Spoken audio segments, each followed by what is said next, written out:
This podcast explores themes of murder. Listener discretion is advised. Previously on Mind of a Monster, the cross-country killer. How would you identify a victim? I would let them come to me.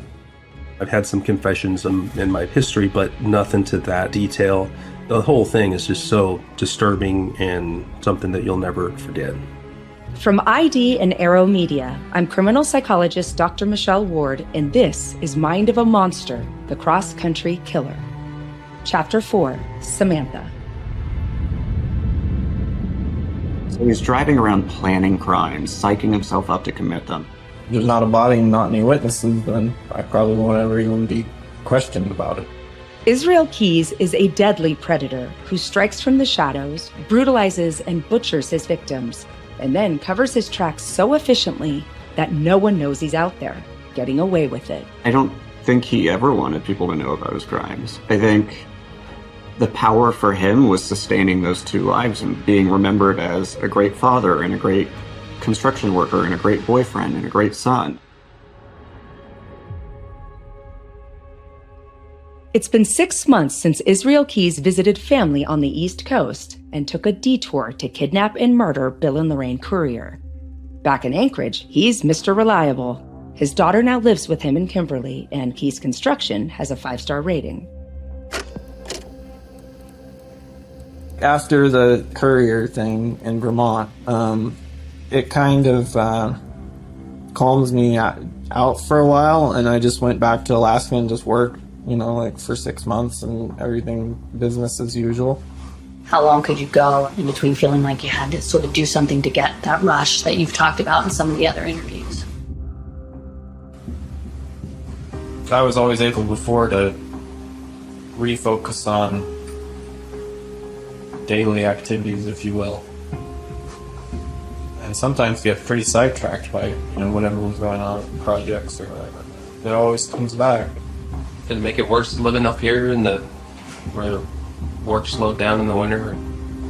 Yeah, I'd say Alaska definitely accelerated my outlook on life. It's late January 2012, and Anchorage is in the dark grip of Alaskan winter. It's a rough time of year in a tough city. The days are short, the snowfall heavy, and the sense of isolation can be oppressive. Folks overload on hot coffee to get through the day. Folks like Jan Alton.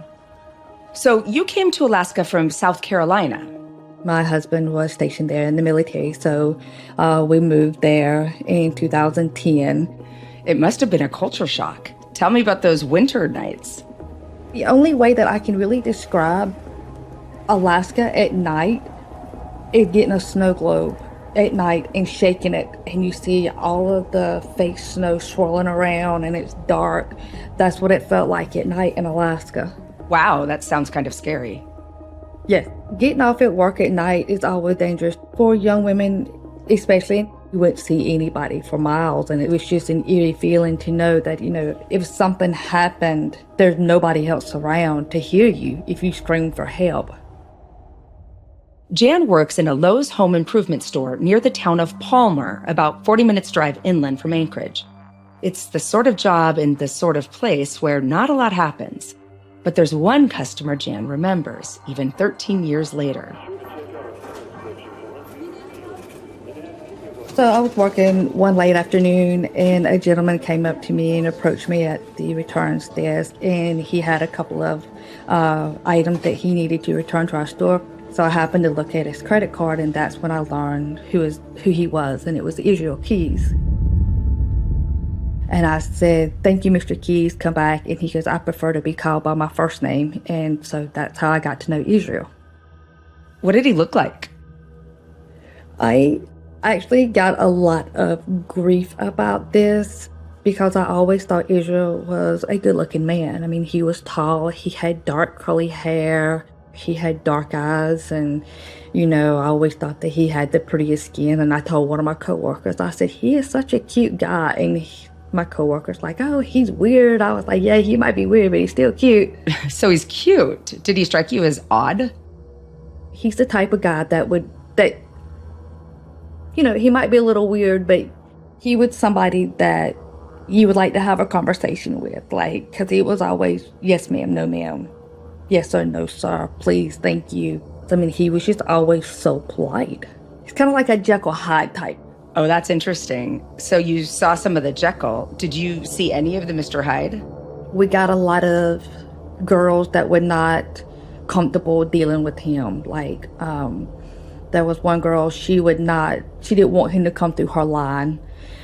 Or there was one female that did not want to, have any type of conversation with him at all because of the vibes that he put off. I don't know if they picked up on something was not right, or was it just a feeling they got, It's kind of hard to explain. Jan serves keys multiple times, often late at night. He would buy the Lowe's buckets and the lids, and he would buy rope. He would buy gloves. He bought a knife one time. Maybe it was a multi-purpose knife. I wonder if Jan ever questions why her loyal customer drives 40 minutes out of town under darkness to buy his items. My initial thought of him was that he was running from something, maybe from the law, or maybe he went AWOL from the military. I just knew that something wasn't right, but I could never pinpoint what it was.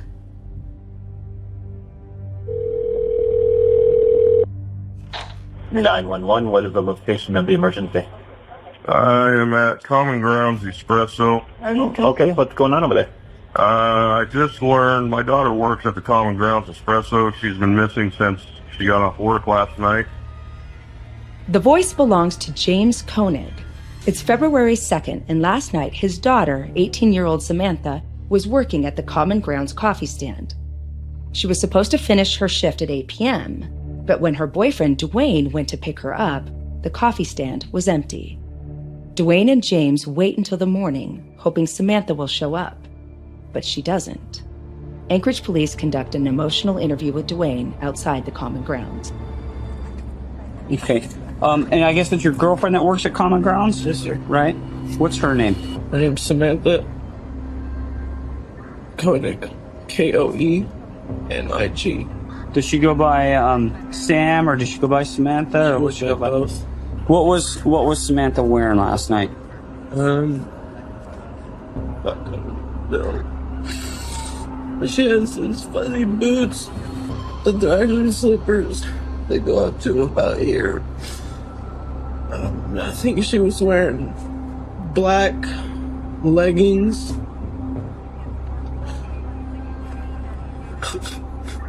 Okay, was she wearing a skirt or pants? Just leggings. Just leggings? Okay, over a long shirt. What color's your hair? Bro, Is it long though? Is it short? it goes down to about here. So you keep calling, there's no answer? I called 28 times. I got no answer. At around 11:55 p.m., Dwayne finally gets a text message from Samantha's phone, but there's something off about the way it's written. When police interview Samantha's father, James, here's what he says.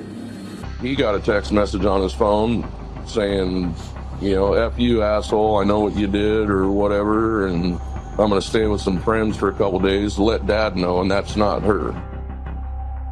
I mean, I've been a single dad her whole life, so we have a good line of communication. So someone else was sending the texts on her phone just to buy more time.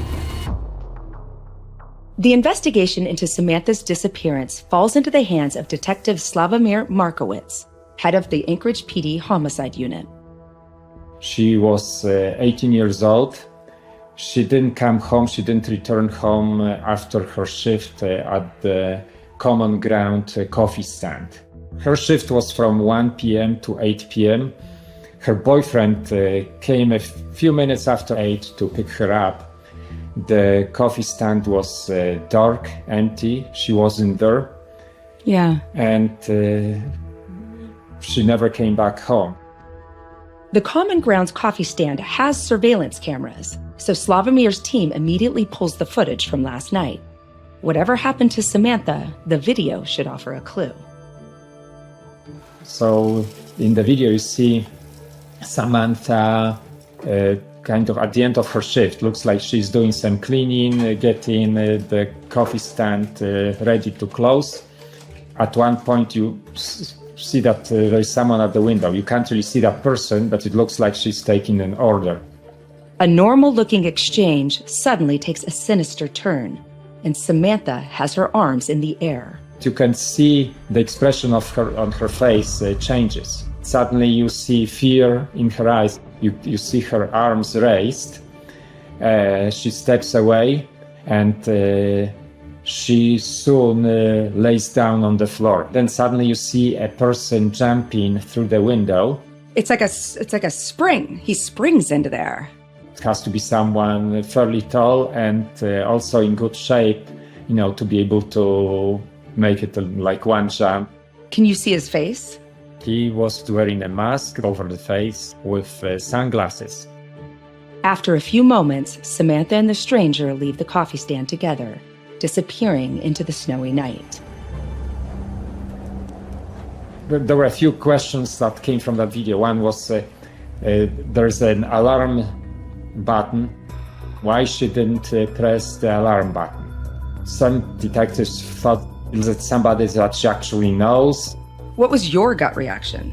There was no doubt in my mind that we have a kidnapping, we have an abduction, and that we needed to act on it immediately and we needed to take it seriously. What does this feel like for you personally, that this young girl has been kind of violently kidnapped? I had a daughter at the time. She was a university student, but she was also wanted to be very independent, and she worked at a coffee stand. Oh my gosh. And she worked at a coffee stand not too far away, a couple of miles away in the south part of Anchorage. But it certainly affected me more than other officers because it was kind of close to home. If it happened to Samantha, it can happen to somebody else.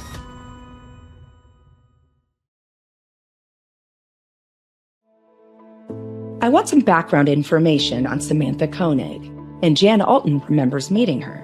Not at the coffee stand, but at Samantha's prior job at the Harley-Davidson store. So you met Samantha Koenig. She was polar opposite from most of the people that I met in Alaska. She was bubbly, she was inviting, she wanted to know you, she wanted to learn about you. Her spirit was just radiant.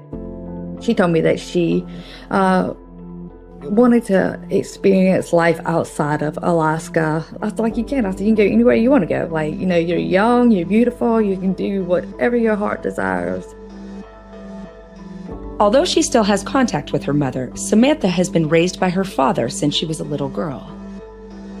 She would tell me that her dad was really cool and, supported everything that she wanted to do in life and kind of wanted her to travel too.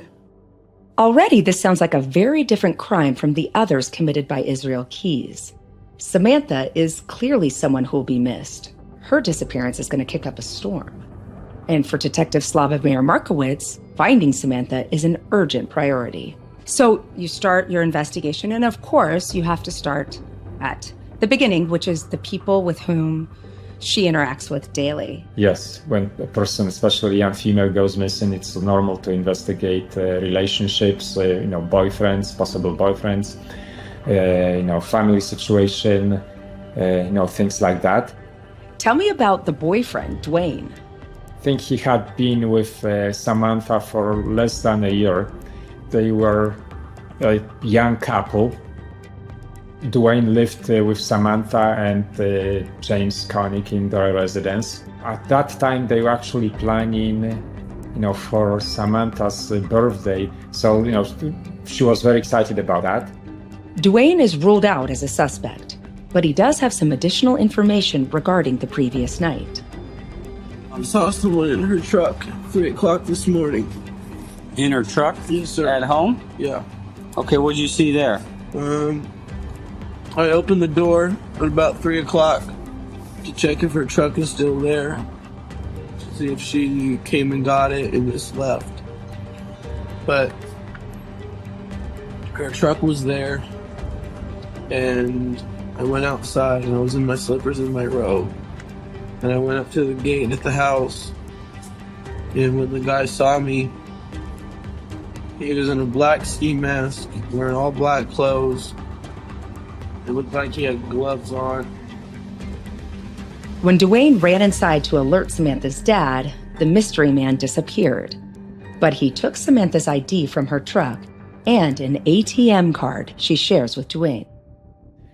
He was sure that the vehicle was locked, so whoever accessed the vehicle had to have a key. So we knew that Samantha had a key, so the suspect would have the key from Samantha. There are no surveillance cameras near the Koenig's house that can verify Dwayne's story, but there are plenty of businesses around the common grounds that have footage from last night. Where did Samantha go when she was taken from the coffee stand? Investigators get an answer from the Home Depot across the street. We get the Home Depot video where you can actually see Samantha and the suspect, and the timing and the direction they walk left us no doubt that it was them. They walk toward a vehicle parked in the distance.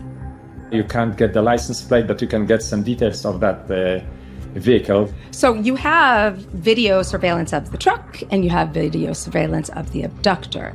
What we were able to say was that it was a Chevrolet pickup truck. However, the model was typical. We found that there are about 700 of vehicles like that, just in Anchorage and the area. So we would go from one place to another and examine all the Chevrolet pickup trucks. In the days that follow, Samantha's devastated father, James Koenig, is quick to get the word out. He wants the whole of Anchorage looking for his daughter. I don't know if my daughter's being fed, if she's still alive, if she's getting any sleep. The news has the whole city in a panic. Locals immediately fear the worst. The idea that a coffee stand girl could be dragged away during her shift sends a feeling of horror through the community. How can this happen? Jan tells me about seeing James Koenig on TV, pleading for the safe return of his daughter. Just please help find my daughter. It was like life had been deflated out of him. He was upset.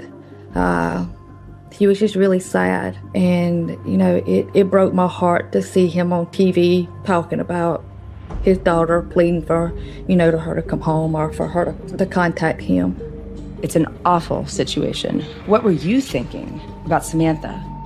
More than anything, I remember just being worried about her because it was very cold outside, very, very, very cold outside. And I remember, you know, I hope that wherever she's at, she's warm and she's safe. I asked Detective Slavomir Markowitz how he felt communicating with a father who was going through such trauma. That must have felt a little different for you because you can put yourself in the shoes of someone who's looking for their young daughter. He would call me every day and ask, we are on first name basis. He would say, Slav, do you have anything for me? Do you have any new information? Is there anything, we can do? Mm-hmm.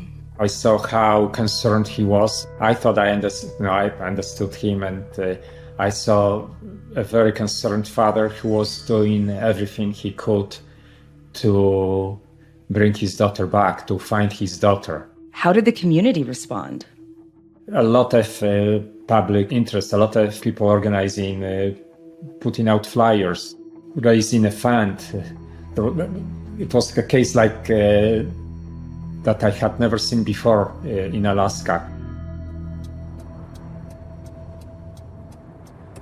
I'm on a very long road trip, and my husband is kind enough to do the driving so that I can work on this case. And we've spoken to Slavomir about the investigation into the disappearance of Samantha Koenig. Maybe you're thinking the same thing I am. Whoever abducted her does not sound like Israel Keys. Israel has a very specific set of rules that he does not break, and those rules keep him safe. They keep him from being caught. The guy who abducted Samantha has done everything to break those rules. Samantha lives in Key's hometown. The abductor speaks to her before he abducts her, which we know Israel doesn't do, because you either are a friend or a potential victim, and once you've had even a small conversation, you become a friend and no longer can be a potential victim. He abducts her in a very public place. He puts her in his own vehicle, which is a no-no in his rules. You have to have your own vehicle in order to be a victim. He keeps her phone. He makes contact with her family. He goes to her truck and steals her credit card on her dad's property. That's traceable evidence. And we're talking in detail about the crime around the nation, or at least around Alaska at that point. It's a big news story. Everybody knows about it, and Israel doesn't like that usually. I am so curious to know why all these rules are being broken and which one of these incongruous decisions is the one that ultimately gets him caught. It's February 24th, 2012, 3 weeks since Samantha went missing. James Koenig and Samantha's boyfriend Dwayne, exhausted from their efforts to find her, are eating at the Golden Corral Grill when Dwayne's cell phone pings. It's a message from Samantha's phone. It reads, Connor Park sign under pic of Albert, ain't she purty? Connor Park is a dog walking spot near the airport. After weeks of appealing for some kind of lead, Dwayne and James have been gifted one. Within minutes, police are searching the park, and there, on the notice board, pinned beneath a poster for a missing dog named Albert, is a plastic envelope. Detective Markowitz can't believe his eyes. So the officers took that note to the station, and it was shocking because there was a photo of Samantha. What did you see? What were your thoughts of this photograph? That was terrifying. There was a tape over the mouth. The person was bound, naked, helpless. Conveys horror, to conveys also full control of the kidnapper over her. Ugh, how horrible. The eyes were closed, her head was turned to the side. The hair of the person, of the female, had been braided. We knew from James that she had never had her hair braided, so that was very unusual. And the most important thing, or important part of it, in the upper part of the screen was the Anchorage Daily News newspaper, and you could see that it was the issue released on Monday, February 13th. So it would be almost 2 weeks after her abduction. You know that you think she's alive then because you have this newspaper. Yes, but no, we have our doubts. The way Detective Markowitz describes this image of Samantha, it sounds like she's suffering, if she is in fact alive. And we know from his barbaric treatment of Mr. and Mrs. Courier just how depraved Israel Keys is. So this callousness, this lack of humanity in taking this photograph, now that sounds like the Israel Keys MO. Despite the worrying nature of the photograph, it's a massive turning point in the investigation. The kidnapper is demanding $30,000 to be paid into Samantha and Dwayne's joint account. There's no suggestion of when or how Samantha might be released, but he's presented a way for detectives to trace him. The moment I saw that note and the ransom demand, I'm like, it's only a matter of time before we catch him. This is our big opportunity. If the abductor uses Samantha's bank card in an ATM, the bank can alert Anchorage police to which machine he is using. Samantha's family agrees to deposit money from the reward fund into the joint account. But with no guarantee that Samantha will be returned, they decide not to give up the full $30,000, and instead transfer $5,000 as a gesture of good faith. I was thinking, the moment he accesses an ATM, we'll get him. But then the reality set in. We talk to the bank, and it takes a few minutes before they get the information, then before they relay it to us, and it was like a 15-minute time lapse. Samantha's card is flagged at several machines across Anchorage, but each time the target is in and out before police can get to the scene. Then, 2 weeks after the ransom note appeared, an attempt to withdraw cash is made 4,000 miles away at a bank in Texas. Samantha's disappearance is now a federal case. and the hunt for her kidnapper goes nationwide. I want to find out what happens when the investigation leaves Anchorage, so FBI agent Deborah Rose picks up the story. I was a special agent, and I was working out of the Dallas division, the Lufkin Resident Agency. Well, Lufkin, Texas, small town in East Texas. So it's March 12th, 2012. You're on shift. What happens?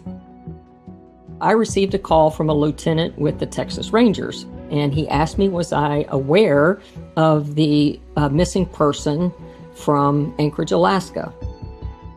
The potential kidnapper was using a debit card, and the debit card had been used in the Anchorage, Alaska area, and then suddenly, weeks later, it was used in the lower 48, including in Texas. Okay, so why is your department in Lufkin notified? There was some indication that this person using this debit card was moving in a northward direction from Houston, potentially up a freeway or a highway that would lead them eventually to Lufkin. Footage of the perpetrator has been pulled from an ATM camera, but he's wearing a disguise. The man withdrawing money from the ATM machine had a makeshift mask. He was wearing what appeared to be shooting glasses of an amber color. In the background was a white vehicle. And what kind of car was it? It was a little white Ford Focus. It's clearly not the vehicle that he used in Samantha's abduction. Given how far he is from Alaska, investigators suspect it's a rental car, but they can't make out the license plate. Look at any of the major car rental companies, and they're full of white Ford Focuses. So, what were your thoughts? Like, this is going to be slim?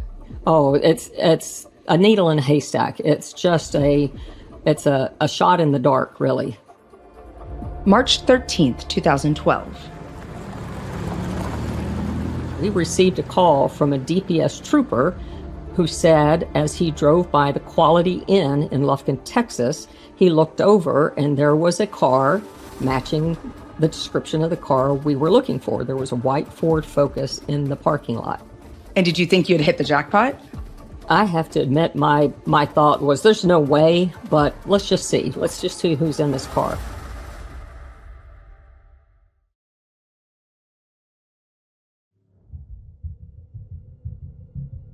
So my name's Brian Henry, a retired Texas Highway Patrol Sergeant. I worked for the Highway Patrol for 28 years. So you spot this vehicle that matches the Bolo in a hotel parking lot. What's running through your head? Are you thinking this is likely the car? Again, I ran it. It was a rental car. I mean, there's 10 million white Ford Focuses probably. Again, not really super hyped up about it. And so this Focus pulls out of the lot. What do you do next? I was in a center median or a crossover, and I watched him drive by, and I could see pretty well that it was a younger man. So he goes by, I turn around, he stops at a red light, and there's one car between me and him, and I've got the CID on the phone because I'm asking, hey, do y'all want me just to stop the car, or do I need to have a reason to stop the car? And so I'm telling him on the phone, hang on a minute, I think he's speeding. So sure enough, I checked him on radar, and he's running 58 and a 55, and that's only 3 miles an hour, but it's speeding.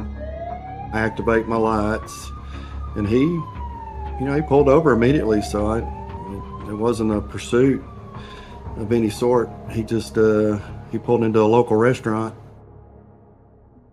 Did you approach this car with more caution, given it could be a criminal? I mean, my hand's on my gun. Until you see their hands, you're a little cautious. I walked up to the car, introduced myself. We always ask for license and registration. My blood started pumping when he handed me a driver's license from Anchorage, Alaska. And you can count on one hand, probably in 28 years, how many Anchorage, Alaska driver's licenses that I ever had in my hand. So, yep, can't just be a coincidence. You ask the driver for his driver's license. What is the name you see? Israel Keys. Immediately asked him to get out of the car. Just looked like a normal person. And he never acted any different than you would think anyone else would. He wasn't nervous. I love that you just said he wasn't nervous, because our research indicates that somebody of his makeup, with a psychopathic person, they actually don't get physically nervous when they're anticipating bad outcome. They can get nervous later when they are caught, but they're not nervous when they're anticipating it, which the rest of us are. I mean, the whole time he never acted nervous, you know. It's like, hey, mind if I use the phone? Can I call my brother? Tell him I'm gonna be late. Within minutes of Israel Keys stepping out of the rental car, FBI agent Deborah Rose arrives at the scene. He told me he had come because his sister was getting married, so he was there for the wedding. I asked him how he got from Alaska down to the lower 48, and he explained that he flew into Las Vegas, Nevada, and rented a car from there. He's driven 1,400 miles from Las Vegas to Lufkin, so it's right in line with what we know about Israel Keys' MO. He gets a kick from driving long distances, reliving past crimes, and planning new ones. I wonder if he spent time thinking about Samantha on that long drive to Lufkin.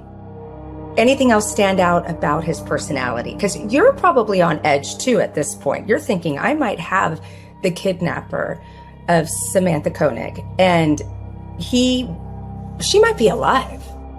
He became uncooperative. Not necessarily belligerent, and certainly not combative, but not cooperative. One of us asked to look in his wallet, and he told us no. I asked him for consent to take a look in his vehicle, and he also declined that. That's suspicious.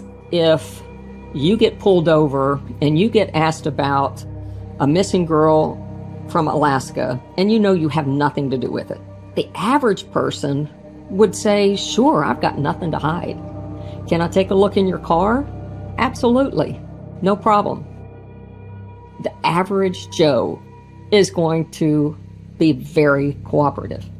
Israel Keys was not very cooperative. If they let Keys go, he'll likely destroy any potential evidence connecting him to Samantha's kidnapping. So FBI agents assert their right to conduct a vehicle search without a warrant. In the driver's door of the car, there's a big wad of cash with a rubber band or something holding it together, and there was red dye stains on some of that money. Also suspicious that this money could be loot from a bank robbery. We opened the trunk of the car, and we found in the trunk of the car what we believed to be that mask. We found the amber glasses that the person in the ATM video was wearing, which was, in my opinion, sufficient enough to place him under arrest. So you don't necessarily know that he has kidnapped Samantha Koenig at this point, but you know he's the guy using her ATM card. My exact words were, we've got our guy. Israel Keys is arrested for the abduction of Samantha Koenig and taken to the Lufkin Police Department. A thorough search of his rental car reveals Samantha's cell phone and ATM card. It's an incredible feeling that you start out the morning thinking, this is the longest shot ever. Is this even remotely possible? To, wow, how did this happen? And you might save this girl. See if we can find Samantha, return her to her family. Yeah, it was incredible. Oh, I have chills. With Israel Keys in handcuffs, Anchorage PD sends two of its investigators down to Texas, Monique Dahl and Jeff Bell. We had high hopes when we got there that we were going to develop some information on that Samantha was still alive and where she might be. So what does Keys say when you begin speaking with him? He says that he wishes he could help us. He's familiar with the story, but he doesn't have any information about Samantha Koenig and her whereabouts. He has a very, very weak, laughable explanation for having the ATM card. He told us that he found it on the front seat of his truck while he was shopping at a grocery store in Anchorage. He had left his window down an inch. When he came back out of the store, the ATM card was laying on the seat of his truck. Somebody slipped it through the window, and they had scratched the PIN number on it for his use. And he said he just assumed it was a prior customer that owed him money, and that's how they were paying him, was giving this ATM card to him. Being a relatively smart guy, that has to be the stupidest explanation I've ever heard. Absolutely. And I guess that explanation for the ATM card, as smart as he was in all the crimes that he committed, just showed his lack of forethought about what he was going to say if he got caught. We know that Keyes loves planning ahead, and he's really good at it. So his implausible explanation for having Samantha's ATM card suggests he never even contemplated getting caught. So what point do you begin thinking that Keyes is guilty of murder? Or we probably didn't talk to him for more than 10 or 15 minutes. And when we left there, we both were very confident that Samantha was no longer living. But without a body, the investigators have very little. Back in Anchorage, Detective Slavomir Markowitz receives the news that the suspect has been apprehended. We've got a big break in the case, but at the same time, where is Samantha? You know, what's happening? That was my question. Where is Samantha? The first thing we do is we run Israel Keyes and the name, and it doesn't tell us much. You know, no criminal record at all, not even a traffic citation. But we've got his address. We sent a few officers and detectives to the house where he lives. Was there any sign of Samantha at the house? There was no sign of Samantha and no evidence at that point. We have a crime scene team. We look for blood, we look for hair samples. We basically swab and throw fingerprints, dust on everything we can. While CSI comb the house for anything that might lead them to Samantha, detectives grill the homeowner. Kimberly, the woman who lives with Israel, is not under suspicion, but does she have any information that might help? Like I said, you're not a suspect. You're not a person of interest. We do need to ask you some questions about yourself and about your boyfriend as well. He's not my boyfriend anymore. Okay, what? Did you guys break up? Yeah, we haven't been. I just told him that he and his daughter could stay there till they finish the school year, but we broke up a long time ago. How long had you guys been seeing each other? About probably 5.5, 6 years, but I worked as a traveler, so didn't see him very often, like I was on the road a lot. Gotcha, so you just kind of grew apart. Yeah, well, once we were together, 9 to 5, it just wasn't. Right, exactly. Yeah. Well, when you have to spend some time with somebody, sometimes they don't turn out to be the person that you thought they were. Exactly. I see you looking at this folder, this missing person, and I see you getting really upset. I just want to know what's going on. There's no way Izzy would ever have anything to do with a missing girl. There's just no way. I can tell you that I have reason to believe that Israel knows something about it. And I can also tell you that I have reason to believe that you haven't been completely forthright with me here. I am totally being honest. I don't even know. I don't know what you think I'm not being forthright about. It's uncomfortable listening because the detective clearly thinks that Kimberly knows something about Israel Keyes' criminal life. I mean, how could she not know something? She lives with him. On the other side of the desk, Kimberly thinks they have the wrong guy. Because there's no way the Israel Keyes who she lives with would abduct a teenage girl. I honestly, no way, he would hurt anybody or have anything to do with a missing person. There's just no way. I mean, how could I know for that long? And there's just no way. It's just really frustrating not knowing what's going on. Of course, neither of them actually knows Israel Keyes. The Israel Keyes who's dedicated his life to maintaining two separate personas. Investigators in Anchorage can find no further clues as to Samantha's whereabouts. And with every character witness doubting that good guy Keyes could possibly be involved, they are going around in circles once more. Then, 3 weeks after his arrest, Keyes decides he wants to talk.